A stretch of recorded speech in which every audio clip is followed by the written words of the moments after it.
Friends, mains के जब आप लोग पेपर देखते हैं यूपीएससी मेंस के, तो उसमें आपने अक्सर देखा होगा कि क्वेश्चंस के आगे ऐसे वर्ड लिखे होते हैं, टिप्पणी करें, आलोचना करें, समालोचना करें। तो ये सारे जो वर्ड्स होते हैं, इनका अपने आप में अलग अलग मतलब है। और इन्हीं के देखिए, अगर आपको इनका मतलब नहीं पता है तो आप ये नहीं समझ पाएंगे कि क्वेश्चन में पूछा क्या जा रहा है। यानी कि अगर किसी क्वेश्चन में लिखा है व्याख्या करें, तो उस क्वेश्चन का आंसर अलग होगा। और वहीं पे अगर लिखा है आलोचना करें, तो इस क्वेश्चन का जो आंसर है वो अलग होगा। यानी कि इन वर्ड्स के बदलने के साथ साथ क्वेश्चन का जो आंसर है वो भी बदल जाता है। तो अगर आपको क्वेश्चन सही से समझ में नहीं आया, तो फिर आप आंसर सही कैसे दे पाएंगे। तो इसी बारे में हम लोग बात करेंगे। देखिए, एक बात आपको बताना चाहूंगा कि ऑप्शनल ज्योग्राफी की मेरी पेड क्लासेस चल रही हैं, और साथ में टेस्ट सीरीज भी चल रही है। अगर आप ज्वाइन करना चाहते हैं तो 7905251328 पे मुझे कांटेक्ट कर सकते हैं। देखिए, इनका आंसर देना या इन शब्दों को समझना कोई रॉकेट साइंस नहीं है, बहुत ही इजी शब्द होते हैं। लेकिन हाँ, आपको इनकी एक बार जानकारी करना बहुत जरूरी है।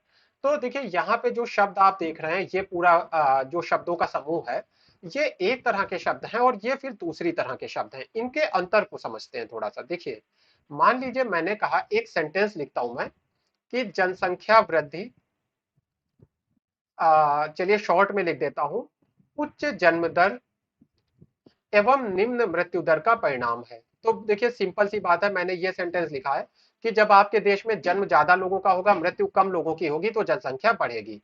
तो अब ये देखिए, हमारा सेंटेंस हो गया कि जनसंख्या वृद्धि उच्च जन्म दर और निम्न मृत्यु दर का परिणाम है। अब देखिए अंतर क्या होगा। यहाँ पे मान लीजिए आता है शब्द स्पष्ट करें या व्याख्या करें। तो अब आप इसी चीज की व्याख्या करेंगे।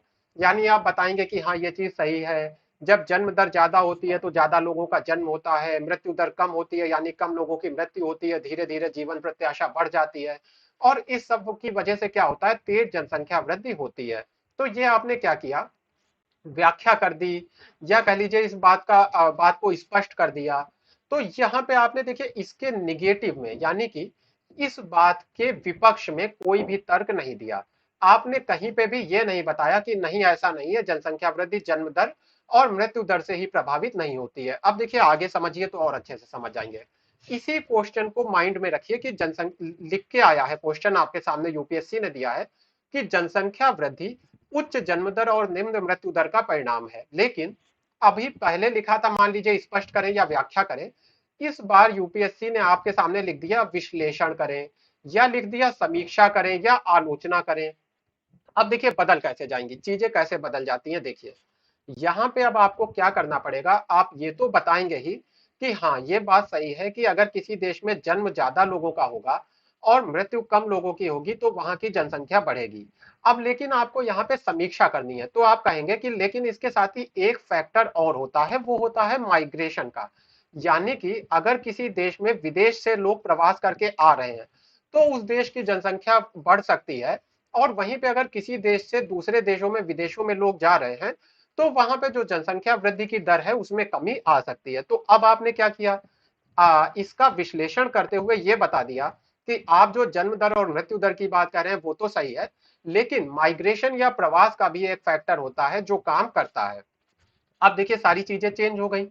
तो ये होता है एक तरह से जो आपको आंसर देने का, ये जो शब्द है ये आपको आंसर देने की डायरेक्शन बताते हैं कि आपको किस डायरेक्शन में अपने आंसर को ले जाना है। अब देखिए, मैंने अपने सामने कुछ एग्जांपल लिखे हुए हैं जिनसे आप ये बहुत अच्छे से समझ जाएंगे। जब मैं क्वेश्चन पढ़ूंगा तो बहुत अच्छे से आप समझ जाएंगे कि इन शब्दों का मतलब क्या होता है। देखिए, पहला है आपका स्पष्ट करें।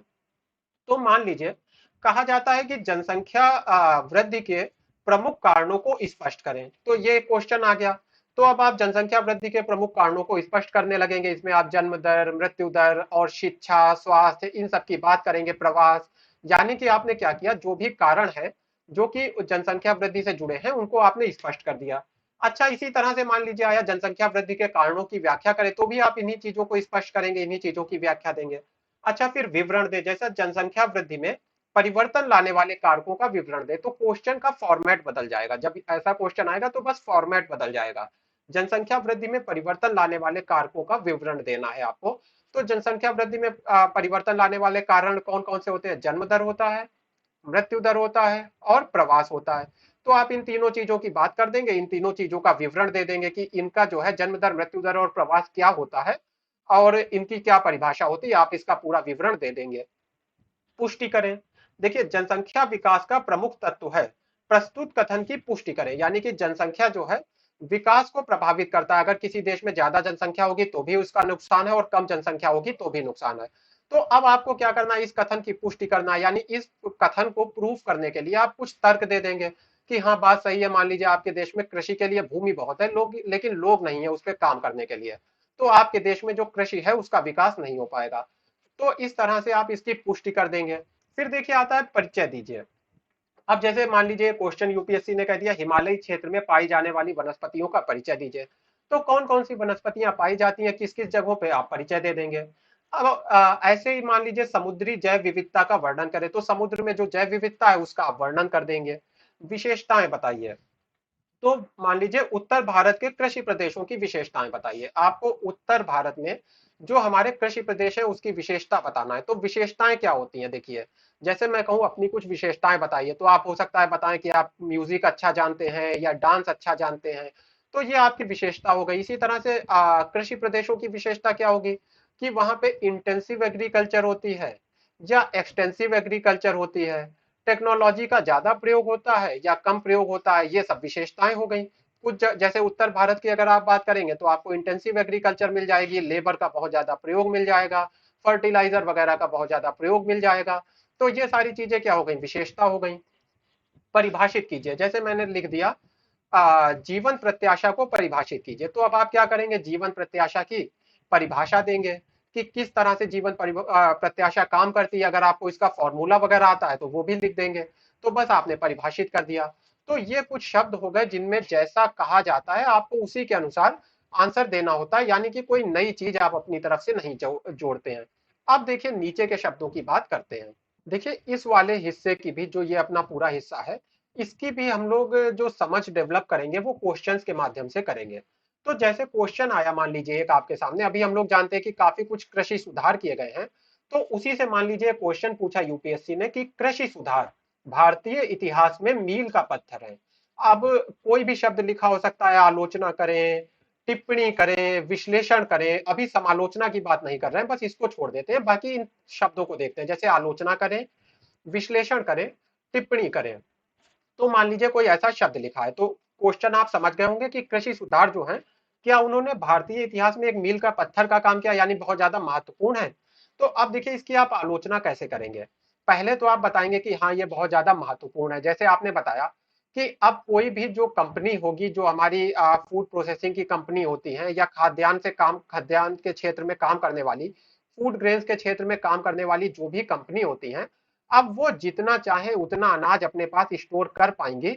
इसके ऊपर जो प्रतिबंध था वो समाप्त हो गया। तो ये आपने एक इसकी पॉजिटिव बात बताई। लेकिन अब आप आलोचना कर रहे हैं, देखिए अगर आप व्याख्या कर रहे होते तो यहीं तक रुक जाते, लेकिन आप आलोचना कर रहे हैं तो आप ये कहेंगे लेकिन इससे डर है कि काला बाजारी बढ़ सकती है, यानी कि कुछ चीजों को जो बड़े बड़े व्यापारी हैं वो अपने पास इकट्ठा कर देंगे और इस चीजों को महंगा कर देंगे। तो ये क्या है, अब आप देखिए क्या कर रहे हैं, असल में तर्क दे रहे हैं या लॉजिक दे रहे हैं, और लॉजिक देने के बाद खुद ही उस तर्क की जो कमियां हैं या कह लीजिए इस सुधार की जो कमियां हैं उसको सामने रख रहे हैं। और फिर और भी अच्छा होगा कि आप इसका एक एग्जाम्पल भी दे दें, अगर एग्जाम्पल बनता है वहां पे आप दे सकते हैं तो एक एग्जाम्पल भी दे दें। तो ये हो गई आलोचना। अच्छा देखिए समालोचना क्या है, फॉर्मेट बिल्कुल यही है, बस समालोचना थोड़ी सी और ज्यादा गहन या और ज्यादा जटिल होती है। जैसे कि आपने तर्क दिया, तर्क के पक्ष में आप अपना एग्जाम्पल भी दे सकते हैं। उसके बाद इस तर्क को आपने काटा, यानी कि इस तर्क के विरोध में अपना तर्क दिया, यानी जो सुधार मान लीजिए किया गया है कृषि के क्षेत्र में उसमें आपने विरोध में तर्क दिया, इसका भी एग्जाम्पल दिया।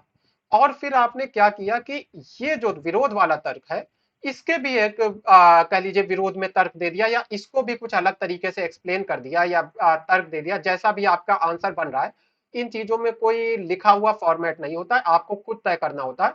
तो एक्सप्लेन किया या इसी के आगे के पॉइंट को या तर्क दिया इसके विरोध में और उसका भी एग्जाम्पल दे दिया, तो अब क्या है आपका एक समालोचना तैयार हो रही है, यानी पॉइंट वाइज पॉइंट आपकी एक समालोचना तैयार हो रही है। देखिए जो मैं डेली एडिटोरियल डालता हूँ रोज, तो उसमें मैंने एक दिन जो भरत झुनझुनवाला जी का आर्टिकल डिस्कस किया था, तो मैंने बहुत अच्छे से बताया था कि कैसे उनका जो आर्टिकल है वो समालोचना के फॉर्मेट में लिखा गया है। फिर देखिए बात करते हैं कुछ शब्दों की, जैसे विवेचना, परीक्षण। तो जैसे कि एक एग्जांपल देखते हैं, नई शिक्षा नीति की प्रभावशीलता का परीक्षण करें। मान लीजिए क्वेश्चन आता है, तो आप क्या करेंगे, आप ये बताएंगे कि नई शिक्षा नीति भविष्य में कितनी प्रभावशाली होगी, भारत में कितना सुधार होगा। इन चीजों का आप परीक्षण करेंगे। देखिए परीक्षण कैसे किया जाता है, यानी कि इसका क्या प्रभाव होने वाला है, आप उसका परीक्षण कर लेंगे। फिर देखिए बात करते हैं अगले की। तो प्रधानमंत्री फसल बीमा योजना का मूल्यांकन करें। टिप्पणी की तो ऑलरेडी बात मैंने यहाँ पे कर ली है कि ये आलोचना विश्लेषण की ही तरह होती है। तो क्या मैंने क्वेश्चन कहा कि प्रधानमंत्री फसल बीमा योजना का मूल्यांकन करें। मूल्यांकन मतलब जो प्रधानमंत्री फसल बीमा योजना चलाई गई है, उसके लोगों को लाभ होंगे या नहीं होंगे, कितने लोगों को लाभ हो रहे हैं, क्या योजना में समस्याएं हैं, उन समस्याओं को चलिए दूर करने की बात ना भी करें, लेकिन क्या योजना में समस्याएं हैं। तो इन सब चीजों को जब आप बताएंगे तो ये इसका मूल्यांकन हो गया। उसके बाद आखिरी वर्ड है अपना, देखिए औचित्य। तो मान लीजिए भारत में श्रम सुधारों का औचित्य बताएं, तो इसमें क्या होगा। भारत में जो अभी अभी श्रम सुधार किए गए हैं, जो लेबर के लेके जो कानून थे, उनमें जो परिवर्तन किए गए हैं उसका औचित्य बताना है। औचित्य मतलब कि इनकी भारत में कोई जरूरत थी तो क्यों थी, यानी कि आप ये बताएंगे कि देखिए विदेश से जो इंडस्ट्रीज आती हैं, उनको ईज ऑफ डूइंग बिजनेस चाहिए होती है, और ये ईज ऑफ डूइंग बिजनेस अगर हमारे यहाँ के श्रम कानून जटिल जटिल होंगे, कठिन होंगे, तो ये इंडस्ट्रीज को ईज ऑफ डूइंग बिजनेस नहीं मिलेगी, और इसकी वजह से भारत में जो विदेशी उद्योग है वो भी नहीं आएंगे, और जो भारत के उद्योग धंधे हैं उन्हें भी नुकसान होता है। तो ये क्या किया आपने, इस चीज का औचित्य बता दिया। तो ये देखिए कुछ वर्ड्स होते हैं जिन्हें मैंने आपको जितना सिंपल हो सके उतना सिंपल तरीके से समझाने की कोशिश की है। आप लोग मुझे इस वीडियो पे फीडबैक दीजिएगा।